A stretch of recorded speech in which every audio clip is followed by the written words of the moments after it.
10 metros de altura. Nessa questão de espaço aéreo, senhores, poxa, mas isso é matéria moderna? Não é moderno. Havia em Roma antiga uma servidão chamada ausius non tolendi, não construir em cima de uma certa altura, para não tirar a vista dos monumentos. A preocupação dos romanos, que é bom que o senhor sabe, abrindo parênteses, em Roma havia vários tipos de propriedade bonitária, quiritária, do jusgêncio, que vocês vão estudar tudo com o professor Eduardo Marques nesse primeiro ano. Quem simplificou sobremaneira essa questão da classificação da propriedade foi Justiniano no século VI. Justiniano, imperador do Oriente, que ele unificou as várias propriedades romanas para uma só, houve a propriedade unitária. E assim foi durante 700 anos até a Alta Idade Média, com as primeiras universidades de Bolonha, etc, etc. E aí, é claro que houve o período negro, o obscurantismo da cultura. Aquele estudo do direito romano perdeu-se e as pessoas ficaram analfabetas, o direito começou a se desenvolver novamente 700 anos depois. E aí vieram os glosadores e os pós-glosadores, que aqueles que interpretavam os textos do direito romano. Sino de Pistoia, Nério, Bartolo, Baldo e outros medievalistas. E é bom que vocês saibam que nesse período, vou falando em 5 minutos, um período de 2000 anos de história, mas foi justamente na Idade Média, os senhores que estão com história da civilização fresca na cabeça vão entender perfeitamente o que eu estou dizendo aqui. Vieram os senhores feudais. Eles não tinham pessoas para cuidar de suas terras. Então eles contratavam os suzeranos. Vocês estudaram isso, história da civilização, com certeza.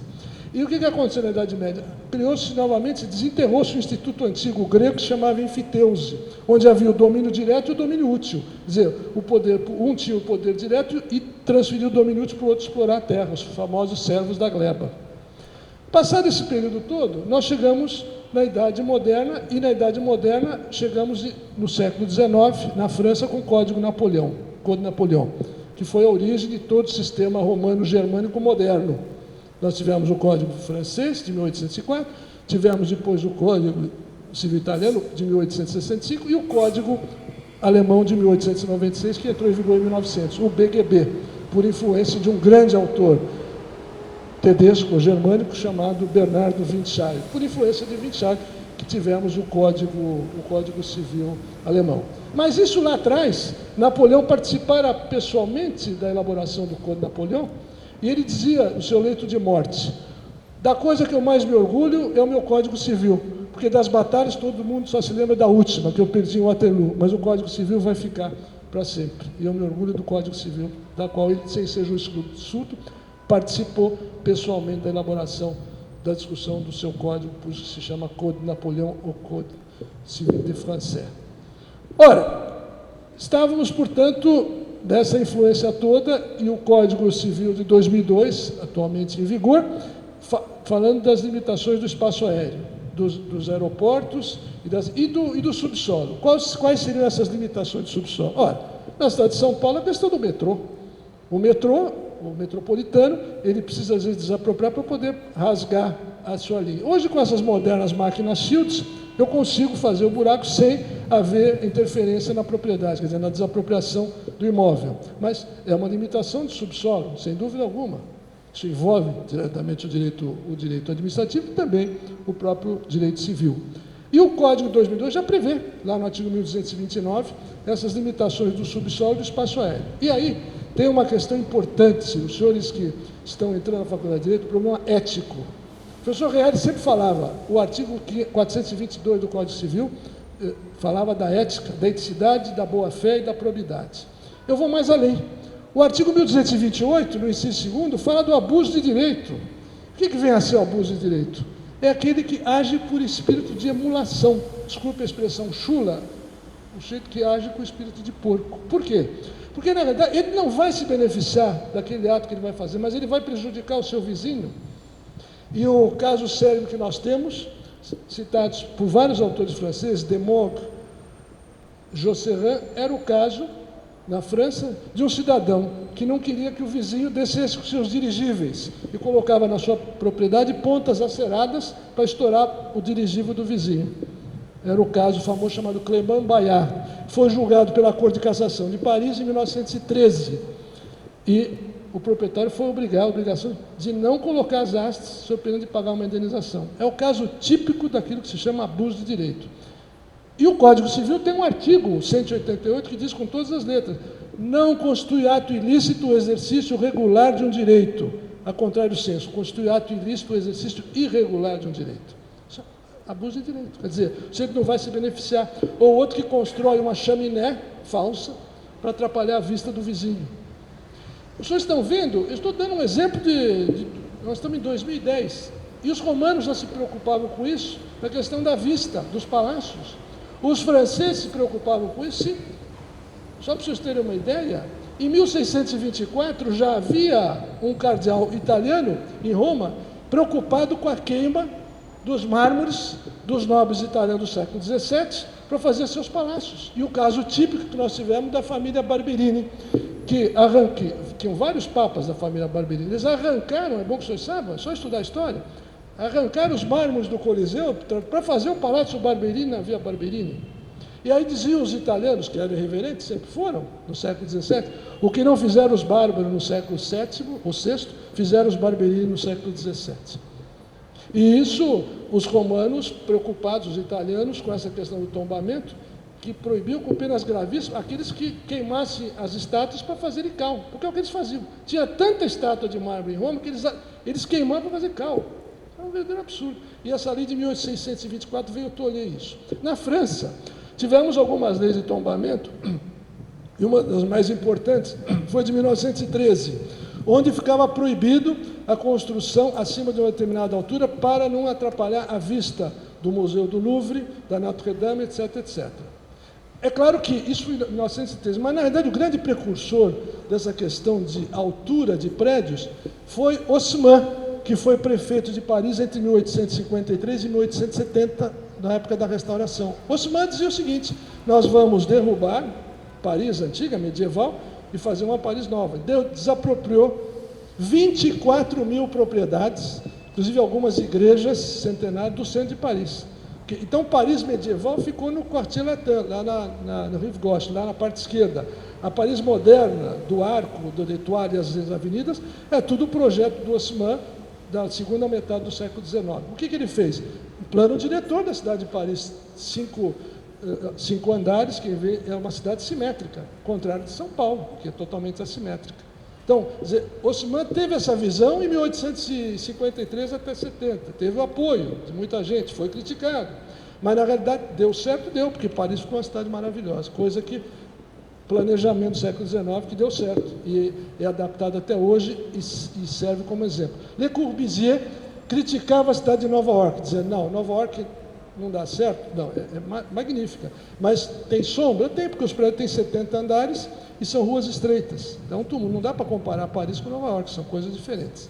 Então tem gente que prefere Paris, tem gente que prefere Nova York, mas teve um plano, coisa que infelizmente nós não tínhamos no Brasil, principalmente na cidade de São Paulo. A primeira lei de zoneamento da cidade de São Paulo, do prefeito Figueiredo Ferraz, foi no começo dos anos 70, que perdurou por vários anos. Ela foi revogada e temos esse risco, porque não se respeita coisa nenhuma. Vocês estão morando num bairro residencial, alguém começa a fomentar a Câmara dos Vereadores para mudar a lei de zoneamento. E aí se muda, desvaloriza o imóvel residencial. Então, aquela questão da teoria da pré-ocupação, que tanto serve para o direito administrativo como o direito civil, é muito relativa. Eli Lopes Meirelles, nosso primeiro grande administrativista do século XX, enfim, o Eli Lopes dizia: essa teoria da pré-ocupação é muito relativa. Porque é muito fácil falar: bom, mas eu fui morar no Morumbi depois que o estado de São Paulo estava construído. Mas, então eu tenho que aguentar o barulho. Em termos, porque também, se eu vivo numa cidade de poucos recursos, também não sou obrigado a conviver. Então é um problema seríssimo essa questão da teoria daqui. Esse tempo aqui não vai me permitir, teria que dar uma aula sobre teoria da preocupação. Mas veja a preocupação do administrativista e do civilista com relação a esse problema do Estatuto da Cidade. E tem mais, senhores, a questão ainda do artigo 1228 do Código Civil, o Código Civil fala em invasão de glebas acima de 750 metros por pessoas, e o particular tem que ser indenizado. Já viu o Estatuto da Cidade, no artigo 10, diz que não tem que haver indenização, o usucapião é coletivo. O que prevalece, o Estatuto da Cidade ou o Código Civil?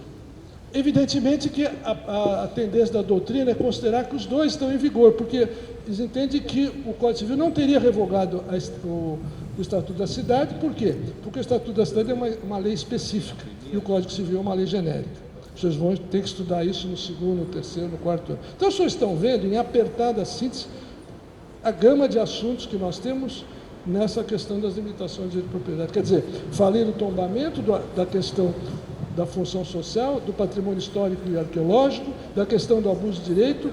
O inciso terceiro ainda fala da desapropriação, a meu ver, a maior limitação do direito de propriedade, porque ela tanto a maior limitação, porque a Constituição da República diz que a indenização tem que ser prévia, justa e em dinheiro. Ela nunca é prévia e justa, pelo menos em dinheiro depois de 20 anos. E a grande questão também da desapropriação, quando se trata de reforma agrária, a Constituição diz que resgatáveis em 20 anos em título da dívida agrária.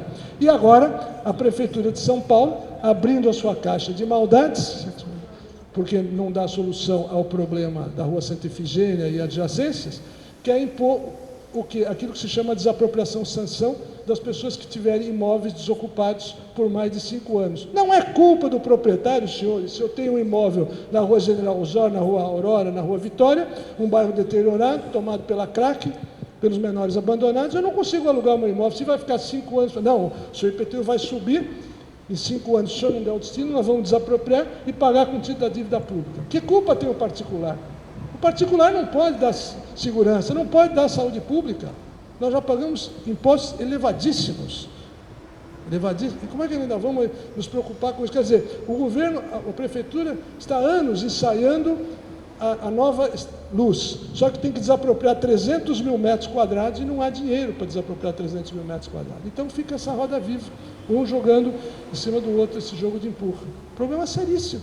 E diz respeito, sim, ao quê? Ao nosso Estatuto da Cidade, diz respeito, sim, ao plano diretor da cidade, diz respeito, sim, a operações interligadas ou consorciadas, onde eu, para me beneficiar, eu vou dar alguma coisa em troca. Lembro-me, quando eu fui chefe do jurídico da Light, da Eletropaulo, a Eletropaulo construiu aquele monstro lá na Marginal, de 24 andares, e não era permitido fazer aquele prédio na Marginal Pinheiros, perto das Nações Unidas. Ali só se permitia construir 2 vezes a área construída. A Eletropaulo, na época, se comprometeu com o governo do Estado a dar 6 mil casas populares. Onde estão essas 6 mil casas populares? O prédio está lá pronto. Foi até vendido recentemente por 300 milhões de reais para uma grande empresa.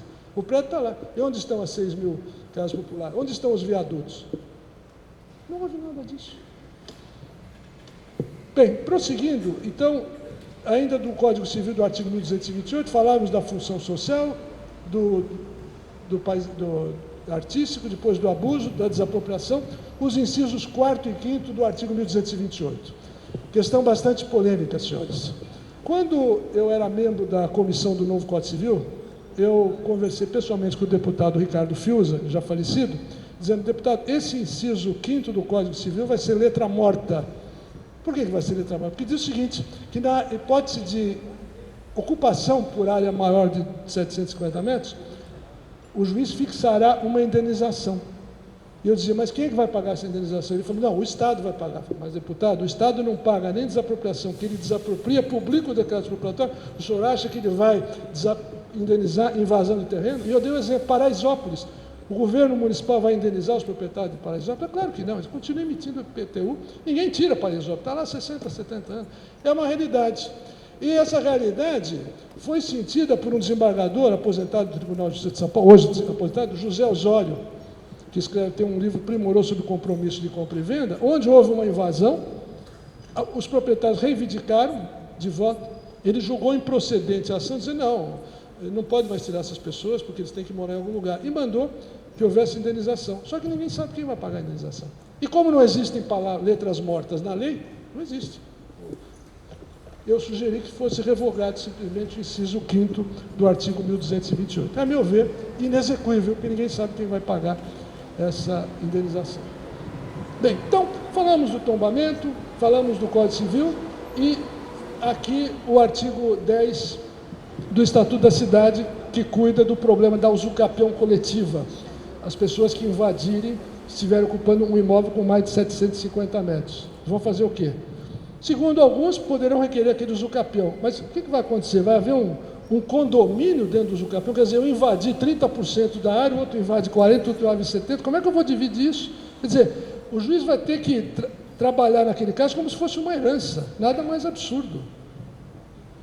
Vai incrementar, vai incentivar o quê? A favela, porque realmente o plano diretor não quer a favela, é uma maneira de minimizar, porque evidentemente que os morros do Rio de Janeiro, como é que vai conseguir urbanizar aquilo? Por obra e graça de alguns governantes que no passado até estimulavam as pessoas a aumentarem a sua favela, porque eles precisavam de votos. Todo mundo sabe que o governador do Rio de Janeiro estimulou as pessoas a ocuparem os morros. E deu no que deu. A desapropriação, que é um tema híbrido, que tanto serve ao direito civil como ao direito administrativo e constitucional, mas no direito civil, então, nós temos várias limitações. Várias. Uma delas, senhores, é o condomínio. O condomínio, como dizia Clóvis Bevilacqua, nosso maior civilista, do Código de 16, que dizia o seguinte: fonte perene de demandas. Os romanos chamavam de mater richarum, ou seja, a mãe das rixas, melhor se não existisse. Eu costumo dizer nas minhas aulas, e amanhã eu começo a primeira aula do 4º ano de Direito de Família, na primeira aula de Direito de Família eu falo assim: meus senhores, família é bom em álbum de fotografia. É a triste realidade, porque é aquilo que tinha uma novela que dizia laços de família, e nós falávamos embaraços de família. Porque, na verdade, no condomínio, ninguém se entende. Ninguém se entende. E no condomínio, infelizmente, a questão familiar, ela vem, e essa questão, essas desavenças familiares, comprometem vários impérios, comprometem vários conglomerados. Há 30 anos atrás, morria em São Paulo um dos maiores industriais desse país. Foi o maior grupo da América nos últimos 100 anos. Ele morreu. Com a morte deste batonier da indústria brasileira, começaram as desavenças familiares. E até hoje eles não se entenderam. O império começou a se esfacelar. Aquilo que Irineu Evangelista de Souza foi no século XIX, este grande brasileiro foi no século XX. Bancos, indústrias, etc, etc. Por quê? Porque, infelizmente, deixou este grande brasileiro a administração de seus bens à sua filha caçula, e não precisava dizer o que aconteceu, não precisava ser Einstein para saber o que ia acontecer com os demais herdeiros.